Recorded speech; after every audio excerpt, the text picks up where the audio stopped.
Dodgers fans have been waiting since the end of the 2019 season for what's going to happen today, May 25th. The Astros will be playing at Minute Park versus the Dodgers. And yes, it's going to be prime time with Clayton Kershaw versus Zach Greinke. And we are here with Jeff Snider of the Locked On Dodgers podcast to talk about it on this edition of the Locked On Astros podcast. Stick around, Astros fans and Dodgers fans.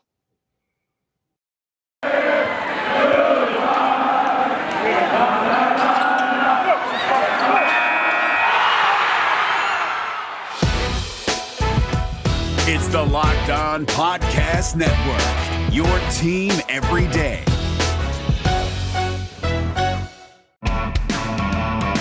Hello and welcome to Locked On Astros, your daily Astros podcast. Here are your hosts, Eric the Man Heisman and Brett H-Town Wheelhouse Chansey.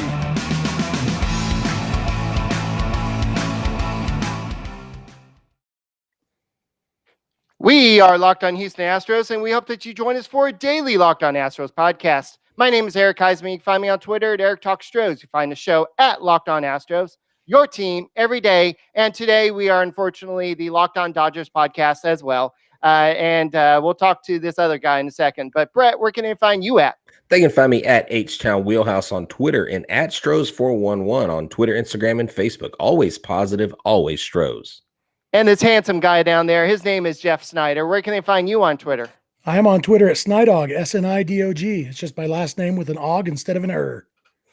Alrighty, so this is going to be a big series. I know that the Dodgers, and anytime the Dodgers and the Astros play, this is a big-time matchup. And especially with the pitching matchups we're going to be seeing in this series. How pumped are you to be facing the Houston Astros, Jeff? I'm excited. It's always fun to baseball is always fun to watch, but especially when there's a little bit extra writing on it. And, anytime you've played a team in the World Series recently, even if there wasn't any extracurricular drama, it's exciting to play them again. And believe it or not, the Astros might have a little bit of extra drama for the Dodgers, not to mention facing Zach Greinke, a former Dodger. There's a lot of things about this series that are exciting for Dodger fans to get up for. Yeah, definitely. The Dodgers, we had, right before we came on air, you were talking about some of the key players being out for the Dodgers. Yet they're still, behind San Diego only by one game. I mean, they're like on a 9-game home win streak, and it seems like they're holding their own without their big guns. So is that a welcome sign for LA? Because I know we have been down all over the place, and it seems to be having an adverse effect on us. Yeah, when coming into the season, the Dodgers' big strength was their depth, and unfortunately, it's really, really been tested. And they struggled a little bit for a while when they lost 15 out of 20 games. But since then, they've won, I think it's like 12 out of 14 since then. And yeah, with Bellinger has been out that whole time. Seager's been out most of that time. Mookie Betts missed 2 of the 3 Giants games when the Dodgers swept, went into San Francisco to face the team with the best record in baseball and swept them without Bellinger, Seager, or Betts. So, the Dodgers, their starting pitching is holding things down. The offense is finally starting to click, and it's a good time right now. They're really weathering the storm of injuries well right at this moment. So speaking of a good time, this is a good time for me to say that this episode is brought to you by Rock Auto. It's amazing selection, reliably low prices, all the parts your car will ever need. Visit rockauto.com and tell them that the Locked On Astros and the Locked On Dodgers, I think that's the team name, podcast sent you by. And that ugly color down there, whatever. So let's go and reflect back to the 2017 World Series. So outside of the scandal, that has to be one of the most exciting World Series that you have to remember playing, or your team playing in. I mean, I guess last year when you actually won the World Series, but that outside of scandal, that was a pretty exciting World Series, wasn't it? It really was. I was at all 4 of the games at Dodger Stadium in that series. I wasn't at Game 5. Honestly, Game 5 gets kind of pointed to as the classic. For me, that was by far my least favorite game. Even if the Dodgers had won that game, it didn't feel like baseball to me. It felt like, everybody was hitting home runs. Like everything was dropping. But the other 6 games of the series were all pretty good games. Even game 2, like after the Dodgers lost that game in extra innings, I tweeted out, I said, I don't know if that was the best bad game I've ever seen or the worst awesome game I've ever seen, but it was exciting. It was awesome. It was fun to be there. And the whole series was like that. Game 7 was a letdown. Just, there wasn't any drama in the game itself. And then strangers saw me cry and all that. But overall, that was a really fun World Series. And, the Dodgers' first time being there since 1988. The Astros hadn't been there since 2005. So, there was a lot of excitement among the fans, which is always a good thing. And I think too, for 2017, I always go back to this, especially I get asked from like opposing fan bases, why do you guys cling to 17 with all the cloud hanging around it? And a lot of it has to do with what we went through as a city that year and how the Astros really took us and put us on their back and said, we're going to do this for you. And so whether someone says it's laden in scandal, it's tarnished, whatever, in a lot of Houston fans, it's still our title because what this city had to endure, because we do come from a mindset that we don't feel like anything's owed to us. We feel like everything should be earned, and we are a blue collar town. And that's the irony of the earn it thing and all that stuff surrounding. There's so many layers to that storyline. But that's why I think a lot of Astros fans will take it so personally when you see banter back and forth on Twitter, when you see fans arguing. It's like, hey, you're telling me I can't have what is mine. And so we just have a personal connection to it, where sometimes maybe teams that have multiple titles, they don't have as much personal ties to a title when it's like their lone title. Yeah, that makes sense. And my mindset at the time, my mindset was basically, well, I wish the Dodgers had won, but it's hard not to like the Astros. They've got gumption, and knowing what Houston had been through that year and everything. Obviously, my mindset has changed a little bit since certain revelations have come out. I'm not quite as charitable towards them as I had been, but at the time, that was my mindset. Was I like those guys. Even Alex Bregman at the time, it was like, he's that kind of guy who, if he's on your team, you love him. If he's not, you hate him. And I'm rooting for Trevor Bauer right now. I understand that kind of player. That's it's fun to have that kind of player on your team or going up against them. The kind of guy who you either love to love or love to hate. Yeah. All right. So I don't know where this is on Twitter. It's supposed to be on Twitter, but I don't see the feed. I don't know if y'all are seeing it, but it's not on Twitter for some reason. So unfortunately, y'all can't retweet this, but it's like Rob Manfred is blocking this or something. But anyway, we're all blacked out.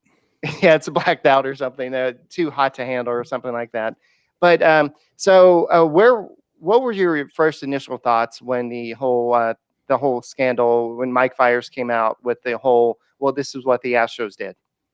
Mostly it was disappointment as a baseball fan. Like for me, I love the Dodgers. I'm a huge Dodger fan. I'm also a huge baseball fan. And it was sad for me as a baseball fan that the sport was being hit by scandal. And then you add on, and my favorite team probably got robbed. Okay. Yeah. That makes it even worse. But yeah, mostly it was just, I don't want baseball to be involved in scandal. I want baseball to be the sport that everybody loves, that everybody watches. I want people to look and say, you know what? I've had enough of football and basketball and hockey. I'm gonna watch baseball instead, because that's what I think the perfect world looks like. So that was my main first response, was sadness for baseball. Yeah, definitely. And, I can understand that too. I know for us, it was the initial thing was like, okay, why? Like, this team was way too talented. And I mean, I've come through so many articles and looked at this from, 15 different angles, I feel like. And I really don't think that what they did actually gave them a true advantage. I know some people say, well, that's hogwash, but I mean, when you look at third-party analysis of the numbers and what they did and didn't do, in the end, I don't know that the overall system actually helped them. It's the way they did it. It's how they did it. And it's like, wait, you've got probably one of the most talented teams that's ever touched a baseball field. Why do it? And I think a lot of fans that are more level-headed have that approach. Like, they were more frustrated, like, oh, come on, man. Like, really? Like this is supposed to be our thing. So I'm willing to eat my crow. I'm willing to admit I'm not one of these apologists that doesn't think the Astros did anything wrong, but I'm also not in the camp where I think that they're the only ones that did anything, nor does that make it okay that they did it either. So, you can talk about that many different ways. Yeah, I wouldn't. Oh, sorry. Go ahead, Eric. That's fine. I realized what I did wrong. I forgot to reset the title. It's just like I had all this wealth of knowledge that we had to talk about today, and I just forgot to reset the title for today. So speaking of wealth, let's go and talk about Wealthfront. So stonks, memes, rocket ships, day trading, it can be a lot of fun. But if you want to grow your long-term wealth and make it to the moon, you should open up a Wealthfront investment account today. You thought I was going to say fly a SpaceX rocket. Well, we are in Houston, the space city of the world, but Wealthfront can create a portfolio of globally diversified, low-cost index funds personalized just for you in minutes. No manual trades, no picking stocks, no watching the stock market every day. They automatically handle all the investing based on preferences that you control. Wealthfront can even help you lower taxes you pay as you invest. For the average client, their tax loss harvesting can more than cover the low annual 0.25% annual advisory fee. Best of all, it's automatic, like this ad. Wealthfront is trusted with over $20 billion, not million, Dr. Evil, but billion. And you can get your first $5,000 managed for free by going to wealthfront.com/lockedonMLB. Hang in and listen to this because all you need is $500. That's right, to get started. Grow your wealth the easy way and let Wealthfront do the work for you. To get your first $5,000 managed for free for life. That's right. LIFE life. Go to wealthfront.com/lockedonMLB. That's WEALTHFRONT.com/lockedonMLB to start growing your savings. Go to wealthfront.com/lockedonMLB and get started today. All right. Speaking of which, I'm getting, I need a part for my vehicle. Jeff, where can I go to get that part? If you're smart, and I think you probably are, you're going to go to rockauto.com, because if you go down to the auto parts store, they're going to have a bunch of generic parts, but they're not going to have the exact part that you want for your car that was made for your car. And you have to walk into an auto parts store to get it. And ew, that's gross. So instead, sit down at your computer. You love your computer. You might be at your computer right now. I am. And you just open up a browser, tappy, rockauto.com. You find your car. I've got a 2018 Chevy Suburban. That's not fiction. That's fact. And they will pull up a list of all the parts they have available for your car. For example, if you need new struts on the front of your 2018 Chevy Suburban, as I did a couple months ago, the car dealer might quote you $1,400 just for parts. And then you might go to rockauto.com and get them for $286 total instead, and save yourself over $1,100. That is all fact, not fiction. Actual story from my actual life. So if you have a car, if you ever need auto parts, you will get a better price at rockauto.com than you will from a dealership or an auto parts store, and you won't have to leave your house. And that is the best part of everything. So family-owned business, online auto parts, every part you're going to need. Just go to rockauto.com, and when they ask how you heard about them, tell them Locked On Dodgers sent you. Say, I think there's an Astros podcast too. I don't know for sure. I heard it from Locked On Dodgers. Amazing selection, reliably low prices, all the parts your car will ever need. rockauto.com. I see what you did there. I see what you did there. All right. So I'm going to let you finish your thought that you're talking about earlier. And I wanted to just kind of throw this at you, Jeff. Do you think the Astros were the only team that was stealing signs? Well, I'll get to that in a sec. First, Brett was talking about how the Astros didn't really need to do it. And, I wouldn't say that's hogwash, because I'm only 43, not 75. But I would say it's irrelevant, because to benefit from cheating, it's against the rules to cheat. So, and I get what Brett's point was, like the disappointment. Why would you do that? You probably didn't need to. And yeah, that if I was an Astros fan, that's how I'd feel too. As far as how many teams were stealing signs, it's, it depends on what you mean. I think every team tries to steal signs. The question is whether you do it legally or illegally. And I don't think, I see that comment that you just popped up there. Electronic sign stealing was a league-wide problem. I really don't believe that. I think it was more widespread than just the Astros. And what the Astros did, unfortunately, was so obvious that you could actually pick it up on video, and like it was really easy to prove. And Right. I think there are probably other teams pressing limits, but like what the Red Sox did in 2018, I don't think many of the players actually knew about that. I think that was an overzealous video guy who was gathering information and passing it to the players, and the players knew they get information from these guys, didn't know it was being gathered illegally, because part of those videos guys' job is to get that information after the game, scouting reports, all that stuff. It's the in-game nature of it and the real-time nature of it. And, for me, I would have to see proof that it happened in order to believe that another team did anything like what the Astros did, because we know the Astros did it in real time. And the only way to do that is with something that most of those things would be detectable on video or whatever. And, we just saw Eric Kratz just said that the Rockies did something similar with like a massager on their bench to make noise. Seems to me like that would be able to pick up on cameras. There was that, I think it was actually an Astros fan who went through and analyzed the sound from Astros games and was able to actually identify, okay, here's every time that they bang the trash can. Yeah. That same guy could probably do the same thing with the Rockies and see if there's evidence there, and Kratz also said the Dodgers cheated, and if there's proof, I want to see it. I would be disappointed. But another player on another team accusing a team of cheating is different than having proof, and to answer Bear 7369's question, Vince ended up being unavailable. He was supposed to be here, but had a family obligation come up. So it's just me holding my own against these bully Astros fans. I'm sorry about that, but yeah, that's the thing for me. The Astros, there's proof that they did it. And I don't believe there's a conspiracy to cover up other teams cheating.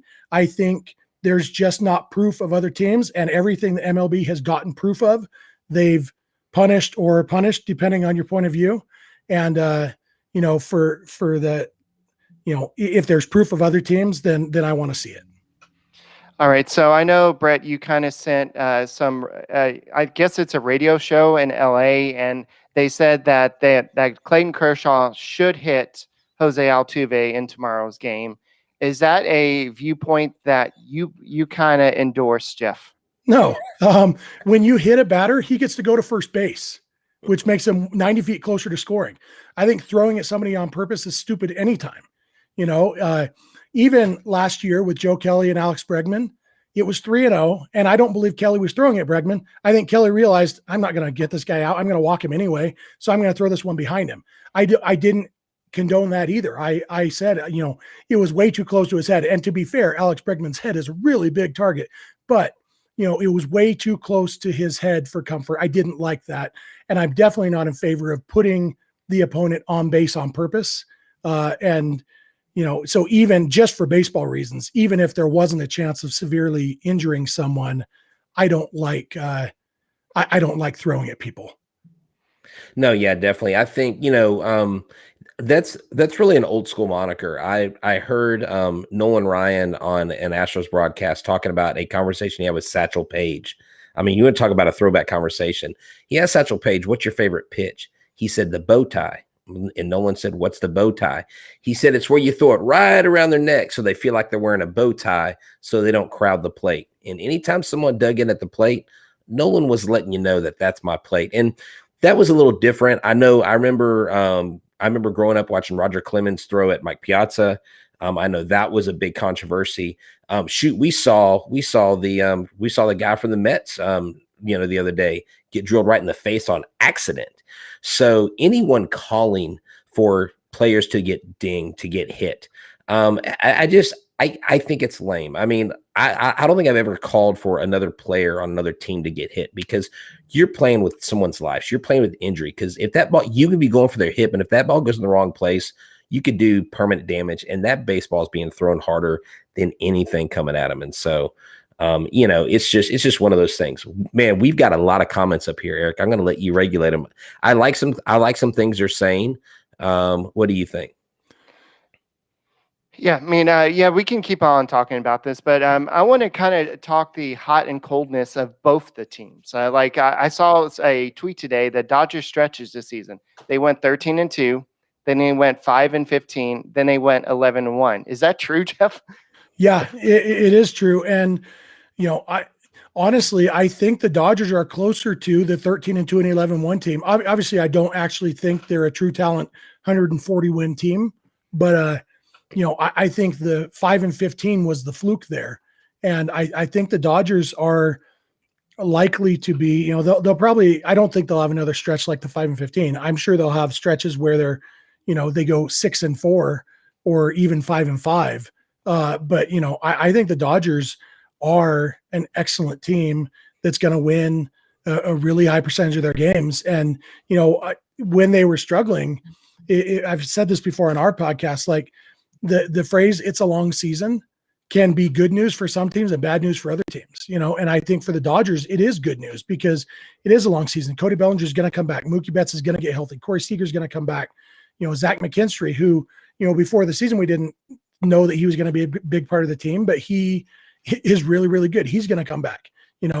Dustin May won't be back this season, but Tony Gonsolin will, and so all these things, if they could just hold their own while the injuries are going on, it's a long season. And over time, they have the depth to really shine through. For a team like the Giants, it's a long season is almost a threat. Like, hey, the average age of your lineup is 76 years old and it's a long season. I don't know if you're going to be able to keep this up. And I think we're starting to see that too. So for me, yeah, the Dodgers are a really deep, good team that over the course of a long season, they're going to see it.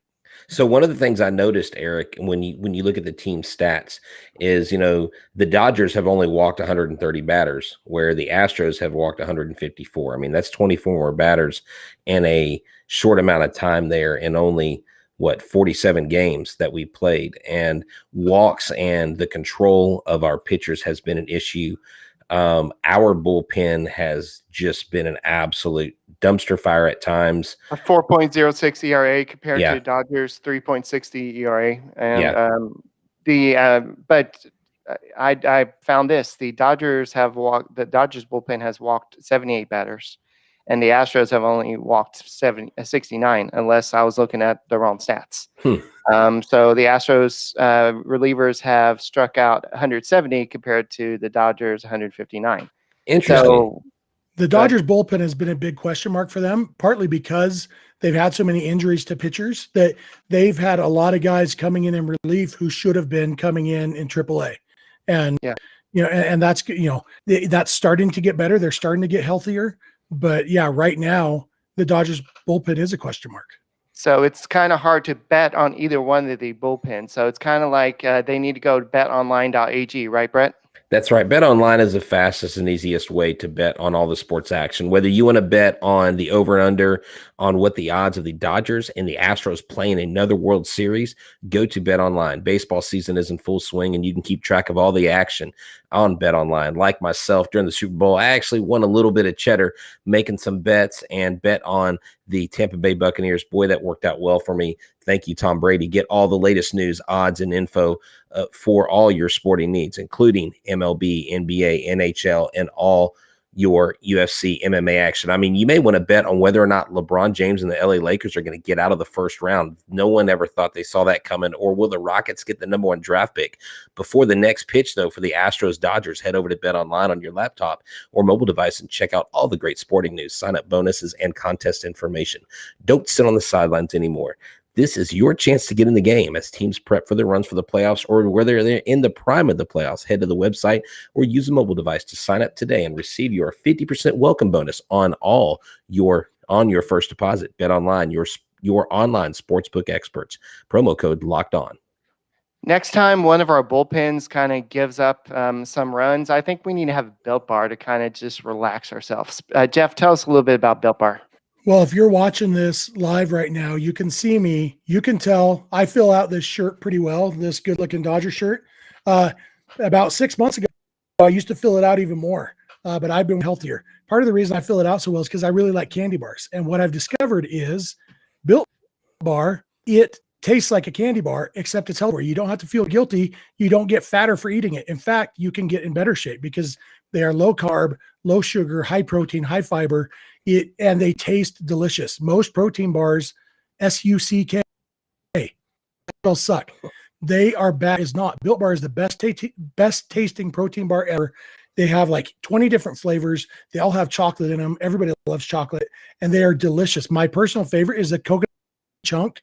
I don't even like coconut, but this thing, it is so good. My wife turned me on to it. And because I live here in Utah where Built Bar is actually based, I can actually go down to my local grocery store and get a Built Bar. But what you need to do is go to builtbar.com, and I actually buy most of mine from builtbar.com, because then I can use promo code LOCKED15 and I get 15% off my order. You can do the same thing. Go to builtbar.com and use promo code LOCKED15. You'll get 15% off your next order, because Built Bar is, simply put, the best protein bar in the world. All right, so let's play a little game, Jeff. I don't know if you've looked at this already, but let's see who's has the better stats. Let's go. Who scored the most runs, the Astros or the Dodgers? I would guess the Dodgers have scored more runs than the Astros. The Astros 248, the Dodgers 243.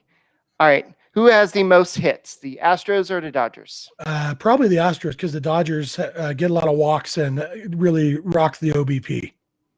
Yes. So the Astros have 440 and the Dodgers have 395. So, of course, the Dodgers have a slight lead in homers with 55 to 52. Total bases, who do you think has the most total bases? Walks don't count on total bases, so I'll guess the Astros also. Yes. All right. Yes, the Dodgers are first in the league with walks with 209. That's amazing, by the way.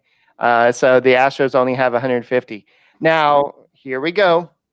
Let's not use any type of analogy, but the Astros have the fewest strikeouts in the league with 325, and the Dodgers have the 11th most with 432 in the league. The Astros have the highest batting average, 270, and the Dodgers are 248 right now.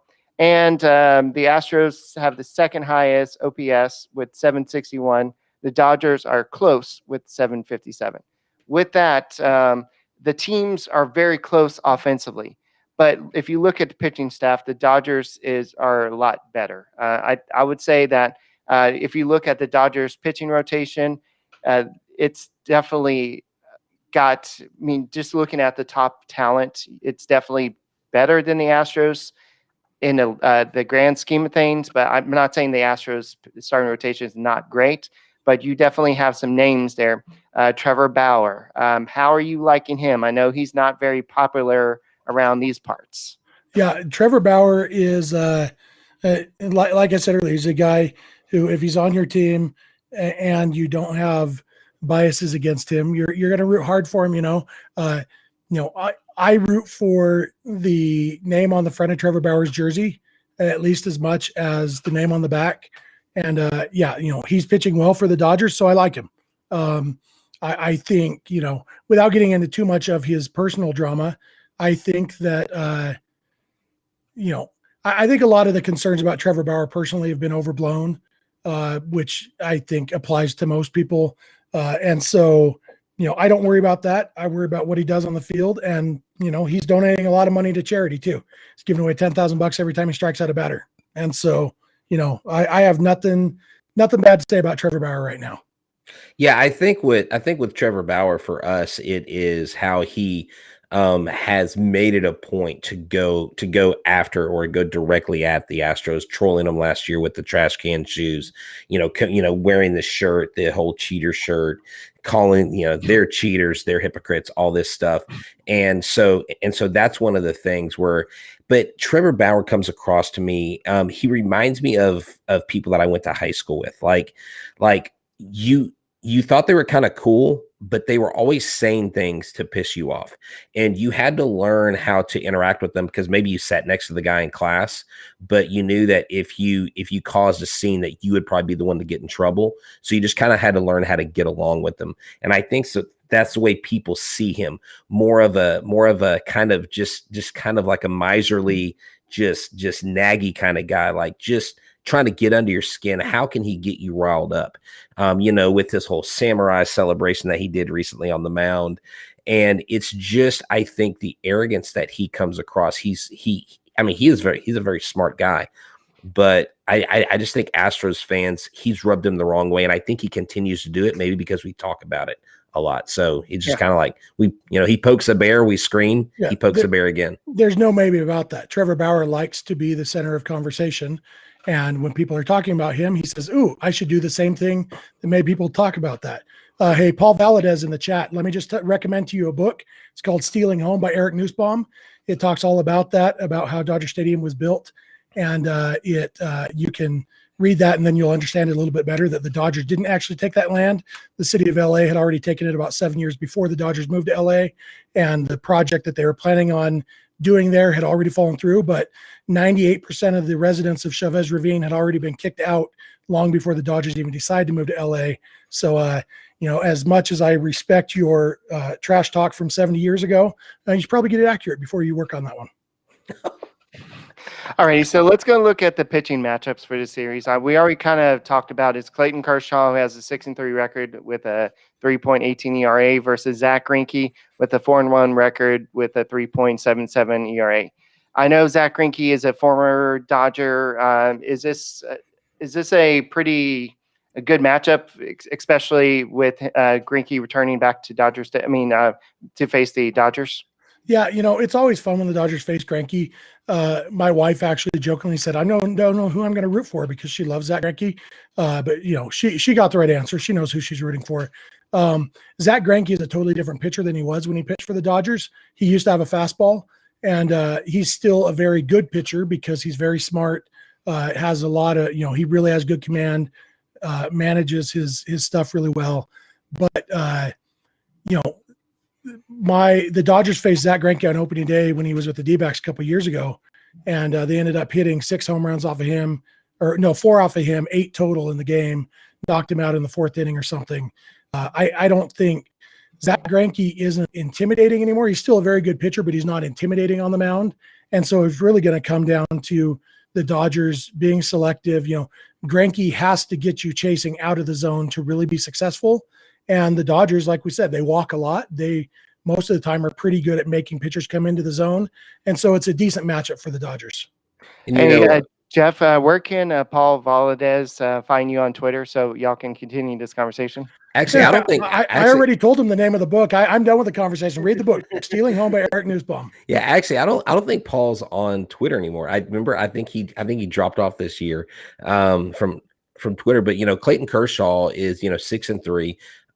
He's pitching really good. I think 2 of his last 3 starts, he hasn't been great. Greinke before his last couple starts had like 3 straight games with going 4 innings or less. So these guys, I think when they're on, they're on. The Astros, I think the key to this first game is to get to Kershaw early. And if you can get Kershaw early, if the bullpen is as shaky as you say it is, that would be to the Astros' advantage. What kind of umpires are we going to have behind the plate? I don't know why it seems so. Well, it's across baseball, Brett. Yeah. It's an issue across baseball. And that's what I'm saying. This year, it has become more and more of a thing. And so if Kershaw and Greinke aren't able to hit the corners or just throw it a little bit outside, if they're being squeezed or if they have strikes being called balls, it could be a long night for someone like Greinke. But I think Greinke's settled in pretty nicely, to be honest. I think he's up for this matchup.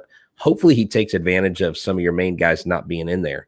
But we do have Brantley, who has a 500 average. He only has 2 at-bats against Kershaw. Martin Maldonado hasn't gotten a hit off of Aledmus Diaz. We don't have many guys right now that have a whole lot against Kershaw. We don't have a lot of, outside of 2017, 2018. But how do you guys think this shapes up? Do you think this is a pitcher's duel? This is a low-scoring affair in the first game? I think it probably is. Both pitchers are good. They're both smart. And, anytime you expect a pitcher's duel, it ends up 11-8. So who knows? We were expecting a pitcher's duel in Game 5 of the 2017 World Series, and look how that turned out. But chances are that both Greinke and Kershaw are going to do a decent job of shutting the other offenses down. Yeah, so I think this is going to be an interesting series all around. So I know in game two, it's going to be the one everybody's be watching. Brett and I are going to be at that game, but Trevor Bauer versus Luis Garcia. I know Luis Garcia hasn't had his best stuff, but he still has a 3.38 ERA on the season, 2-3 record. And Trevor Bauer, he's been looking pretty good for the Dodgers, I guess, with the 5-2 record, 1.98 ERA. Is he worth every little dollar the Dodgers gave him? Yeah, I mean, $40 million is a lot of money, but it's also, for actual value, it's not that much. And so Trevor Bauer has been really good, and there's no such thing as a bad 1-year contract. Bauer is technically 3. It's really more like 2 because there's no way he's going to opt out next year, but there's also no way he's not going to opt out the year after that. Right. And so, it's a 2-year contract, and the Dodgers print money. The Dodgers, their TV deal, even if they never sold a ticket to a game, they get like $330 million a year for their TV deal. So it's not my money. And so, I don't care. I care how he pitches on the mound, and, he's pitching really well. So I'm all in favor of it. I just hope that Alex Bregman gets 2 home runs off of Bauer, just so we can have this whole, I don't know if you probably don't know the backstory, but there's this whole who's your daddy conversation going on behind Trevor Bauer and Alex Bregman, and Bauer even made a whole big he had a bobblehead and he said, "Who's your daddy? Do you know who your daddy is?" or something like that. I don't know if you remember that, Brett, but yeah. Wait, you mean Tyler Bauer? Let's get it right. Tyler Bauer. Yeah, he actually, it's funny when he's in Houston, he goes to Minute Maid Park and he takes pictures with Minute Maid Park in the background. He's like, "Hey, what's up, Houston? I'm back." Yeah. And so he's the ultimate troll there. So, him and Bregman do have a rivalry. They do, when they're in Houston, they have trained at the same facility. They faced each other in the cage and things like that. And I remember those videos from a couple years ago. I really hope that we take it to Bauer because of all the talk that he has, all the smack talk that he's brought.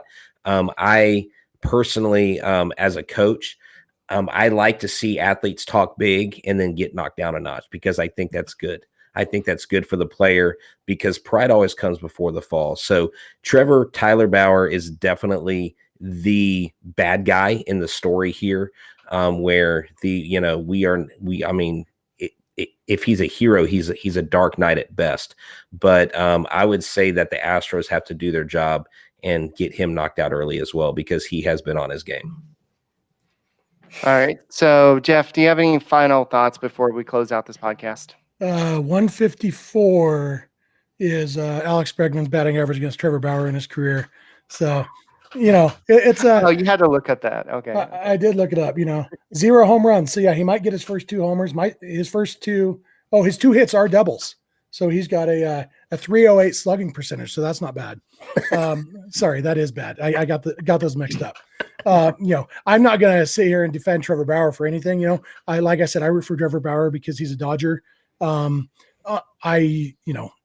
I thought he was really doing bad stuff, I wouldn't even root for him then. I think he's just kind of an obnoxious guy who, it is what it is. So whatever. I don't even mind calling him Tyler. I think I've actually called him Tyler on our podcast, not because of Bregman, just because I couldn't remember his name back before the Dodgers signed him. So, it's this Dodgers Astros thing. It's fun. It's not a real rivalry. Like the Dodgers and Astros were more rivals back when they were actually in the same division. These days, it's just they played each other in a World Series 4 years ago. One of the teams cheated and won the World Series. I didn't say cheated to win the World Series. Maybe they would have won it anyway. They cheated and they won the World Series. And, that's it is what it is. And so I think it's mostly the fans at this point. My friend Michael Whitman pointed out on Twitter, there's only 5 Dodgers on the current active roster and 5 Astros on the current active roster who are even in the 2017 World Series. The Dodgers is just Justin Turner, Austin Barnes, Chris Taylor, Kenley Jansen, and Clayton Kershaw. And for the Astros, it's just Gurriel, Bregman, Altuve, Correa, and McCullers. And so really this is mostly the fans right now. And we can see it in the chat right here. You guys fans are fired up, and I respect that. That's great. Personally, if I found out, if these accusations against the Dodgers are proven and I find out the Dodgers actually cheated, I would be disappointed, and I don't think I would respond the way that some Astros fans have. But I also know everybody deals with things differently, and that's okay. And so, that whole thing, the Astros, everybody did it. It's just a conspiracy against the Astros. I don't buy it. But I did see somebody tell me that if he debated me, I wouldn't know what to say. So I'll just shut up now and just assume that guy shut me up. Alrighty, guys. That's all we got for today's Locked On Astros and Locked On Dodgers podcast. Today on the Locked On Today podcast, the Knicks were left stunned and Father Time lost at the PGA Championship. Get more sports news you need in less time with the Locked On Today podcast. Follow the Locked On Today podcast on the Odyssey app or wherever you get your podcast. And thank you, Jeff, for joining the podcast. And hopefully the Astros will kick some butt. Yeah, I disagree with